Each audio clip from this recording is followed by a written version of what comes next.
कोई एब्सेंट हुआ तो? क्लास रिकॉर्डिंग भेज दो। Fees collection? ऑटोमेटिक। मार्केटिंग कैसे करेंगे? टीचमेंट वेबसाइट बना के देगा ना। टीचमेंट?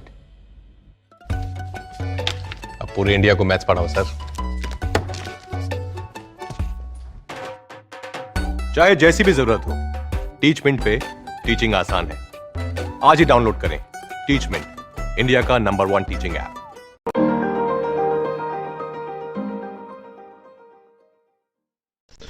हेलो बच्चों, वेलकम टू बीइंग स्कॉलर। मैं हूं आपके साथ आपका अपना मोहित विचल तिवारी और मैं हाजिर हूं आपके साथ पिछले लेक्चर का कंटिन्यूएशन लेकर। तो चलिए शुरू करते हैं। बच्चों, पिछले लेक्चर में हमने देखा था कि यूरोपियन सोसाइटी जो है वो कितने पार्ट में बटी हुई थी।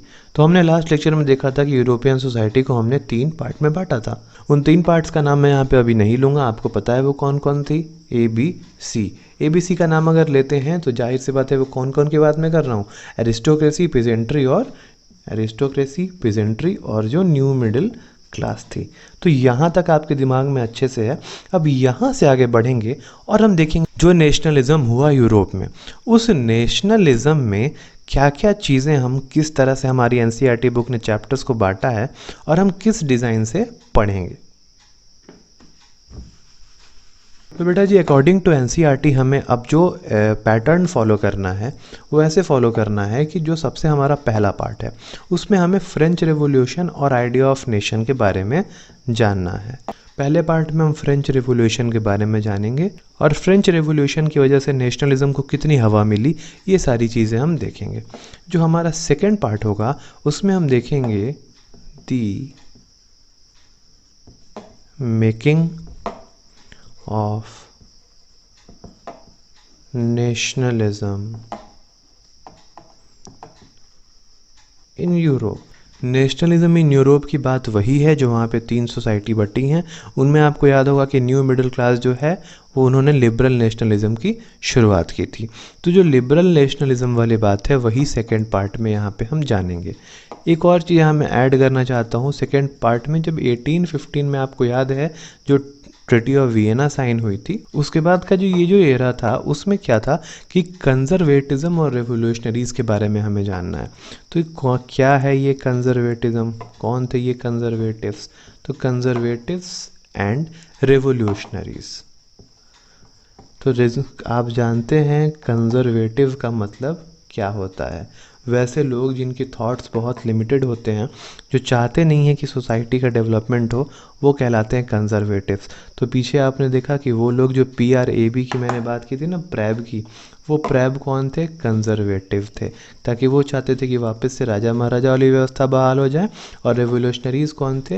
ये जो न्यू मिडिल क्लास थे, ये चाहते थे कि फिर से हर जगह पे आज़ादी रहे और लोगों को अपने डिसीजन खुद लेने का हक हो। ठीक है, चलिए, इन रेवोल्यूशनरीज ने सीक्रेट सोसाइटीज़ भी बनाई थी। अब जो तीसरा पार्ट आता है इन दोनों पार्ट को डिस्कस करने के बाद, उसमें हमें देखना होता है the age of revolutions. Age of revolution का जो टाइम कहलाता है वो कहलाता है 1830 टू 1848। ये 1830 से 1848 का जो टाइम है ये एज ऑफ रेवोल्यूशन कहलाता है। इसमें मैं हंगर एंड हार्डशिप के बारे में जानना है। उसके बाद से बर्बन किंग्स को किस तरह से हटाया गया लिबरल्स के द्वारा 1830 में, वो जानना है। बेल्जियम कैसे नीदरलैंड से सेपरेट हुआ वो जानना है। और किस तरह Greek war of independence start हुई वो जानना है। तो ये बड़ा ही इंपॉर्टेंट है, आगे हम लोग डिस्कस करने वाले हैं। इसके बाद आता है निकल के द मेकिंग ऑफ जर्मनी।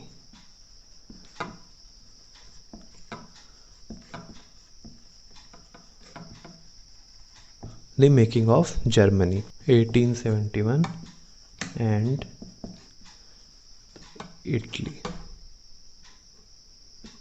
1861, जिसे हम यूनिफिकेशन ऑफ जर्मनी और यूनिफिकेशन ऑफ इटली के नाम से आगे पढ़ेंगे। इसके बाद आपका जो 5वां टॉपिक आता है वो आता है विजुअलाइजिंग द नेशन।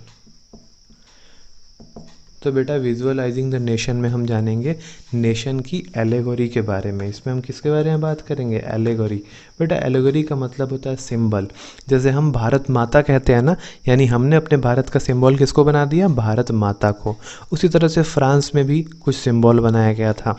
तो जिस तरह से हम अपनी नेशन का, अगर नेशन को विजुअलाइज करने के लिए जब हम कोई सिंबल बनाते हैं, वो क्या कहलाती है? एलेगोरी कहलाती है। तो इसके बारे में हम देखेंगे।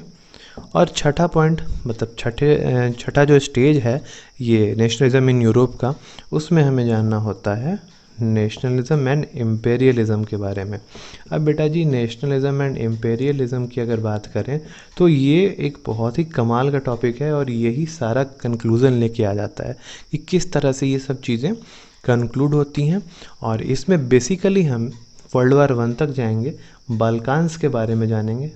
लिख देता हूँ साइड में। बाल्कान्स में थोड़े टेंशन्स हुए थे, वहाँ के बारे में जानेंगे, ठीक है। और नेशनलिज्म का मतलब हम पीछे जान चुके हैं, और इम्पेरियलिज्म का मतलब वही होता है एक्सपेंशन। आपने देखा था कि सारे राजा महाराजा चाहते थे कि बाउंड्री का क्या हो जाए? एक्सपेंशन हो जाए। यहाँ सही से दिख नहीं रहा है, यहाँ लिख दे रहा हूँ एक्सपेंशन। तो ये स्टेजेस हैं जिसमें हमें क्या करना है, जो रेवोल्यूशन था, नेशनलिज्म था यूरोप का, उसको हमने इन 6 स्टेजेस में डिवाइड किया है और इन्हीं 6 स्टेजेस में हम आगे पढ़ेंगे। चलिए आगे बढ़ते हैं। अब पीछे तो हमने देखा कि नेशनलिज्म इन यूरोप जो है उसके क्या मेजर पार्ट्स हैं। अब हम मेजर इवेंट्स की अगर एक बार बात कर लें, मेजर इवेंट्स, जब चैप्टर एंड होगा तो आपको ये मिलाना है कि ये मेजर इवेंट्स आपके कैसे कवर हुए, ठीक है। तो मेजर इवेंट्स की बात करें तो हमारा टॉपिक क्या है यहाँ पे? Nationalism in Europe. Nationalism in Europe जो है वो इकलौता तो है नहीं, यूरोप में और भी कई सारी जगह हैं ना। तो नेशनलिज्म इन यूरोप के साथ साथ जो और चीज़ें मिलती हैं तो उसमें हम सबसे पहले देखेंगे नेशनलिज्म।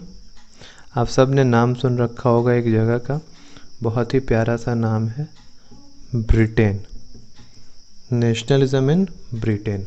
ये कब से कब तक चला था? याद रखिएगा 1688 से लेके 1801 तक। डेट याद रखना बहुत ज़रूरी है। तो ये पहला पार्ट है नेशनलिज्म इन ब्रिटेन। इसके बाद हम बात करते हैं तो हम आते हैं नेशनलिज्म इन फ्रांस की तरफ। नेशनलिज्म फ्रांस के बारे में तो हमने पढ़ा ही है कि किस तरह फ्रेंच रेवोल्यूशन हुआ। तो फ्रांस में जो भी नेशनलिज्म की बातें हुई वो कब से कब तक हुई? 1830 से लेके 1848 तक। तो ये डेट भी अच्छे से आपको दिमाग में रखनी है, ठीक है। आगे बढ़ते हैं। Nationalism in France, nationalism in Britain, इसके बाद नेशनलिज्म इन बाल्कान्स। बाल्कान्स की बात भी आपको करनी है। इसका ड्यूरेशन कब से कब तक था? 1871 से लेके 1914 तक, ठीक है। ये था नेशनलिज्म इन बाल्कान्स का ड्यूरेशन। इसके बाद 2 चीज़ें हमारी बच जाती हैं जो हमने पीछे देखा था, यूनिफिकेशन। यूनिफिकेशन हमने 2 जगहों का किया था, एक इटली और जर्मनी। मतलब हमने नहीं किया था, हुआ था, हमें पढ़ना है, ठीक है। यूनिफिकेशन ऑफ इटली और दूसरा जर्मनी। इटली का ड्यूरेशन कब से कब तक था? 1859 से लेके 1861 तक। और जर्मनी का ड्यूरेशन कब से कब तक था? 1866 से लेके 1871। कि नेशनलिज्म इन यूरोप के जो मेजर इवेंट्स होंगे, मेजर इवेंट्स में सबसे पहले हम जाएंगे नेशनलिज्म इन फ्रांस के बारे में, फ्रांस के बारे में जानेंगे।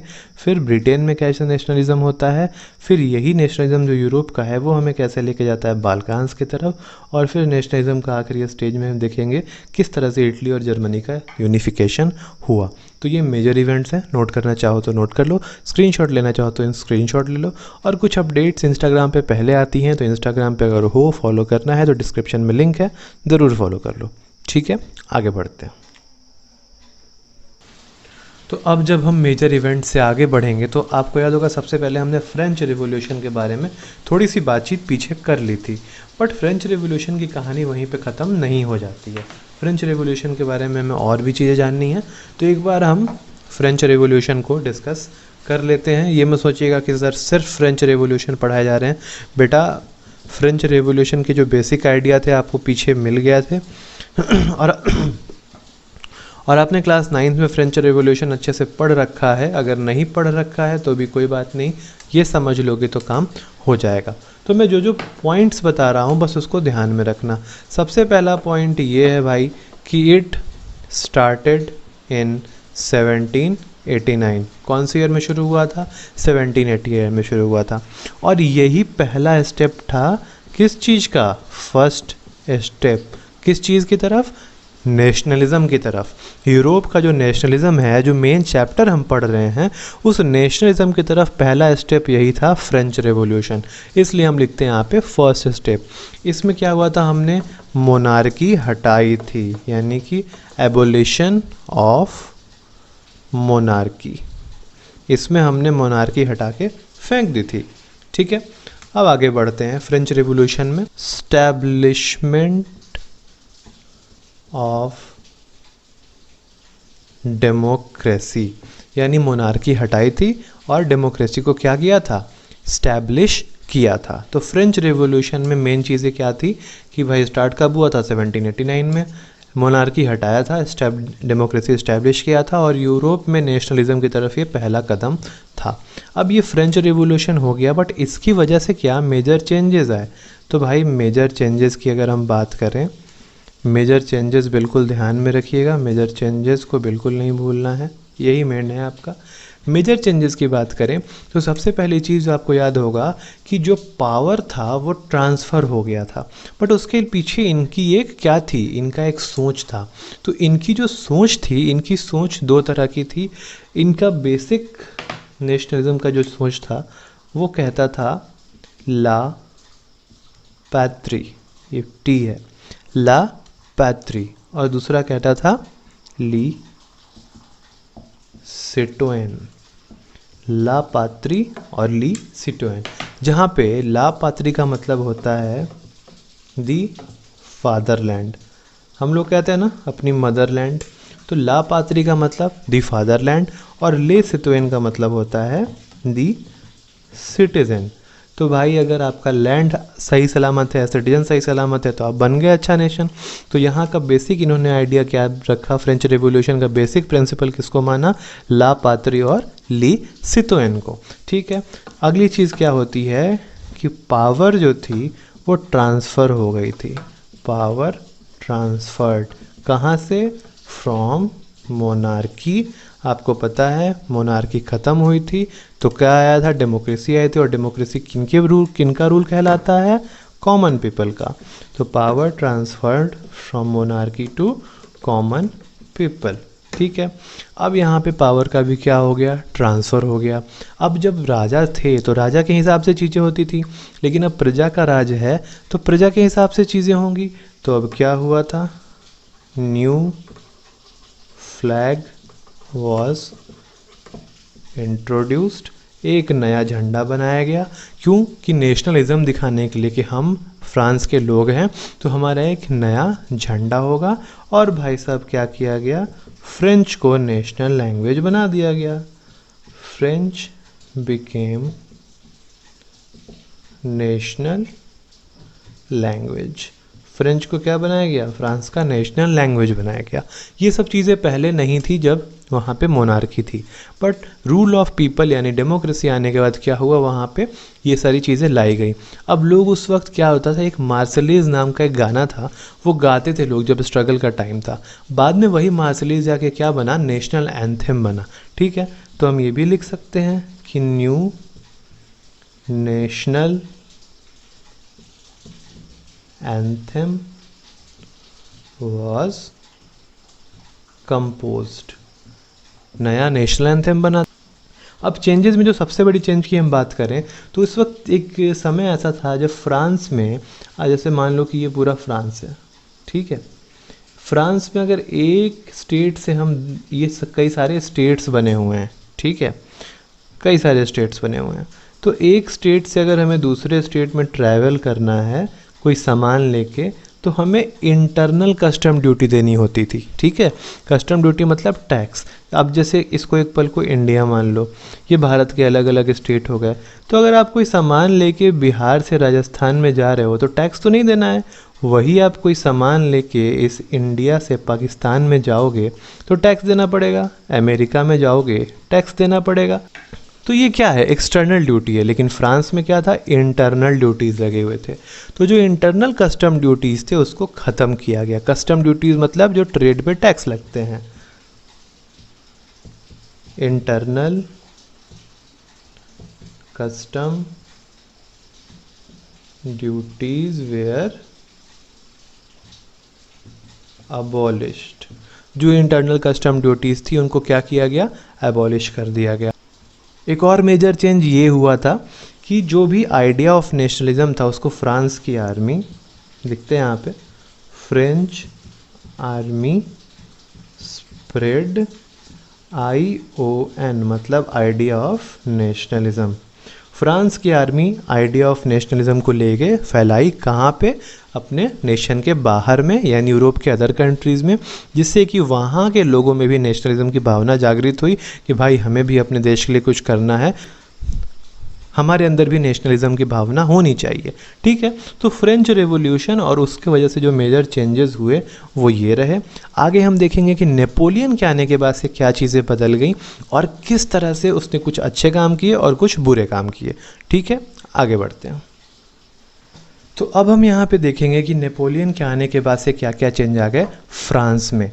तो भाई जब नेपोलियन आया तो नेपोलियन, ये मेजर चेंजेस में ही आगे चल रही हैं चीज़ें, बट क्या हुआ, अब नेपोलियन की एंट्री हो गई है। नेपोलियन सीज्ड पॉलिटिकल पावर, और ये बात कब की है, 1799 की। सीज का मतलब क्या होता है, कैप्चर कर लेना। तो नेपोलियन ने पॉलिटिकल पावर को कैप्चर कर लिया कब, 1799 में। और फिर वो लेके आता है सिविल कोड ऑफ 1804। इसके बारे में हमने पीछे भी थोड़ी सी बात की है, बट डिटेल बात हम यहाँ पे करेंगे। तो इस सिविल कोड को ही हम किस नाम से जानते हैं बेटा जी, इस सिविल कोड को हमने एक और नाम दिया है जो बहुत ही पॉपुलर है, नेपोलियनिक कोड के नाम से। नेपोलियनिक कोड, नेपोलियनिक कोड के नाम से ये सिविल कोड बहुत ही ज़्यादा क्या है, पॉपुलर है। अब इसमें हम दो पार्ट में इसको हम डिवाइड करेंगे, क्या क्या अच्छी चीज़ें थी इस सिविल कोड की और क्या क्या बुरी चीज़ें थी। तो हम एडवांटेजेस और डिसएडवांटेजेस के नाम से दो सेक्शन बना सकते हैं। तो सबसे पहले हम जानेंगे क्या क्या एडवांटेजेस थे नेपोलियन के सिविल कोड के।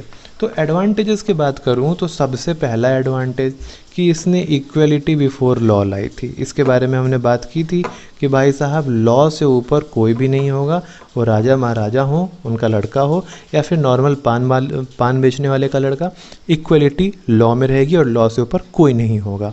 अब क्या था, उस समय हर स्टेट के लोगों को उस वक्त जो यूरोपियन सोसाइटी थी तो सबको क्या था, वहाँ पे ज़मीन खरीदने का अधिकार नहीं था। तो इन्होंने क्या किया कि भाई साहब सबको क्या दो, राइट टू प्रॉपर्टी दो, मतलब अब जो भी चाहे ज़मीन खरीद सकता है, सिर्फ एरिस्टोक्रेसी वाले लोग ज़मीन नहीं खरीद सकते हैं। ठीक है, तीसरी एडवांटेज की अगर हम बात करें, जो तीसरा एडवांटेज था वो था फ्यूडल सिस्टम। अब ये फ्यूडल सिस्टम क्या था, आपको अगर पता है तो अच्छी बात है, नहीं जानते हो तो मैं बताता हूँ। तो लेकिन पहले जान लो कि feudal system was एबोलिश्ड। Feudal system को इसने क्या किया था, ख़त्म किया था। तो बेटा फ्यूडल सिस्टम का मतलब होता है अनइवन, जो लैंड डिवाइडेशन सिस्टम था ना, उसी को हम कहते हैं फ्यूडल सिस्टम। तो यहाँ पे मैं लिख दे रहा हूँ अनइवन लैंड डिवाइडेशन। तो यूरोप की जो सोसाइटी थी उनमें डिवाइडेशन जो था लैंड का, वो इवन था या अनइवन था, अनइवन था। आप सब जानते हैं इस चीज़ को। तो अनइवन लैंड डिवाइडेशन क्या कहलाता है, फ्यूडल सिस्टम कहलाता है, फ्यूडल सिस्टम कहलाता है। यानी कि जो अलग अलग स्टेट्स हैं उनके बीच में लैंड क्या इक्वली डिवाइडेड था, नहीं था, अनइक्वली डिवाइडेड था, वही था फ्यूडल सिस्टम। तो इसको भी क्या किया इन्होंने, ख़त्म किया। भाई ये तो अच्छी चीज़ें करते जा रहा है ना। चलिए, फ्रीड पीजेंट्स, किसानों को भैया आज़ाद किया इसने, किस चीज़ से, बंधुआ मजदूरी से, फ्रॉम सर्फडॉम। सर्फडॉम का मतलब होता है बंधुआ मजदूरी। तो जो भी भाई बंधुआ मजदूर हुआ करते थे तो पीजेंट्स को उसने क्या किया, बंधुआ मजदूरी से आज़ाद कर दिया। ठीक है, अब एक और ज़रूरी चीज़, उस वक्त गिल्ड लगा करती थी। गिल्ड मतलब जो ट्रेड टैक्सेस होते हैं, कस्टम होते हैं, ट्रेड टैक्सेस, कस्टम्स, इनको क्या कहा जाता था? गिल्ड कहा जाता था। तो इस गिल्ड को भी क्या किया? हटा दिया। Guild were remove. भाई ये तो बड़ा अच्छा आदमी है, बहुत अच्छी अच्छी चीज़ें कर रहा है। और ट्रांसपोर्ट और कम्युनिकेशन जो किसी भी जगह का क्या होता है? लाइफलाइन, उसको बहुत इम्प्रूव किया इसने। Improved transport and communication. तो अब आप सोच रहे होंगे कि सर इसने तो इतने सारे अच्छे काम किए, तो भाई इसने बुरा क्या किया? तो इतने अच्छे, आपको पता है ना, आप कितनी भी अच्छाई कर लो, लोग आपकी अच्छी चीज़ों से ज़्यादा बुरी चीज़ें देखते हैं। ये रियलिटी है, ठीक है, ये मैं भी एक्सेप्ट करता हूँ कि मैं भी किसी के अंदर अच्छी चीज़ से ज़्यादा क्या देखूंगा? बुरी चीज़ें देखूंगा। ये ह्यूमन नेचर ही होता है, ठीक है, बट ऐसा नहीं होना चाहिए इंसान को। तो एडवांटेजेस के बाद हम अब डिसएडवांटेजेस की बात करते हैं। और अब अभी जो मैंने बोला है अपने बारे में, उसका भी मैं काउंटर दूंगा अभी थोड़ी देर बाद। चलिए अब हम बात करते हैं डिसएडवांटेजेस के बारे में। डिसएडवांटेजेस, क्या क्या ऐसी चीज़ें थीं जिस वजह से लोग नेपोलियन से खफा हो गए, रुसवा हो गए, ठीक है। तो डिसएडवांटेजेस की बात करें तो सबसे पहले इसने क्या किया? टैक्सेस बढ़ा दिए। तो भाई इतनी सारी तुमने फ्रीडम दी, लेकिन तुमने टैक्सेस बढ़ा दी, तो बात तो बराबर हो गई ना। लोगों को अपने पास क्या बचा? लोग तो, तुम्हें ये सबसे फ़ायदा होगा उनको, तुम्हें टैक्स दे देंगे। तो लोगों को पर्सनली लग रहा था कि हमें कोई फ़ायदा नहीं हो रहा है। दूसरी चीज़ यहीं पे साइड में लिख रहा हूँ, इम्पोज्ड सेंसरशिप, यानी भाई जो रूलर है उसके अगेंस्ट आप कुछ बोल नहीं सकते हो, न्यूज़पेपर कुछ छाप नहीं सकते हैं। तो ये भी गलत है ना यार, सेंसरशिप क्यों हो? नहीं होनी चाहिए, बिल्कुल सी बात है। तो सेंसरशिप को भी इसने लगा दिया। अब ये सबसे बड़ा जो दिक्कत था ना, कि इसने वहाँ के लोगों को फोर्स करना शुरू किया। फोर्स सिटीजन्स, गेस करो किस लिए फोर्स करना शुरू किया होगा? टैक्स देने के लिए ना, आर्मी ज्वाइन करने के लिए। To join French army. अब मैंने पीछे भी इस बात को डिस्कस किया है लास्ट वीडियो में, कि अगर कोई शायर है, अगर कोई पेंटर है, अगर कोई गीतकार है, भाई उसको नहीं जाना है आर्मी में, तुम ज़बरदस्ती पकड़ के तुम आर्मी में भर्ती कर रहे हो। तो ये चीज़ें क्या थी, इन ये सब डिसएडवांटेजेस में आती हैं। तो इस वजह से क्या हुआ कि लोग जो है नेपोलियन से खफा हो गए, और उसकी इतनी अच्छाइयों के पीछे उसकी इतनी अच्छाइयाँ जो हैं उसके इन दो चार बुराइयों के पीछे ढक गई। अब मैंने भी कहा था कि मैं भी किसी के अंदर की क्या देखूंगा? बुराई ज़्यादा देखूंगा, अच्छाई कम देखूंगा। तो ये मेरी गलती होगी। लेकिन अगर बेटा किसी की अच्छाइयों को उसकी बुराइयाँ ढक दें तो इंसान क्या देखेगा? अच्छाइयों से ज़्यादा अगर बुराइयाँ हो, इंसान बुराई ही दिखेगा ना। तो बिल्कुल सही चीज़ है ये, ठीक है। चलिए आगे बढ़ते हैं। तो ये आपने एडवांटेजेस देख लिए, डिसएडवांटेजेस देख लिए। अब कंक्लूज़न में क्या हुआ कि 1815 में बैटल हुआ वाटरलू का। आपको याद है, पीछे हमने डिस्कस किया है। वाटरलू का बैटल होता है, फिर ट्रीटी ऑफ वियना होती है, और वहाँ पे क्या होता है कि ट्रीटी ऑफ वियना में ये लोग साइन करा लेते हैं और वापस से बर्बन डायनेस्टी आ जाती है। क्योंकि जो PRAB की हमने बात की थी, प्रशिया, रशिया, ऑस्ट्रिया, ब्रिटेन, तो ये PRAB बड़े ही कंजर्वेटिव थॉट वाले थे। ये चाहते नहीं थे कि सोसाइटी में नए चेंज आएँ, सोसाइटी जैसी है वैसी चलती रहे, यही चाहते थे। तो इन्होंने 1815 में वापस से क्या कर दिया? रिस्टोरेशन कर दिया बर्बन सोसाइटी का, ठीक है। तो फ्रेंच रिवॉल्यूशन से रिलेटेड यही चीज़ें थी जो हमें जाननी थी। अब यूरोप में नेशनलिज्म में हम आगे बढ़ेंगे और देखेंगे क्या क्या चीज़ें आगे हुई, क्या क्या इवेंट्स आगे हुए। तो बच्चों, आज की क्लास को करते हैं यहीं पे समाप्त। मैं आपसे फिर मिलता हूँ अगला वीडियो लेकर, जिसमें हम इस लेक्चर को कंटिन्यू करेंगे। तब तक के लिए कीप लर्निंग, बाय बाय।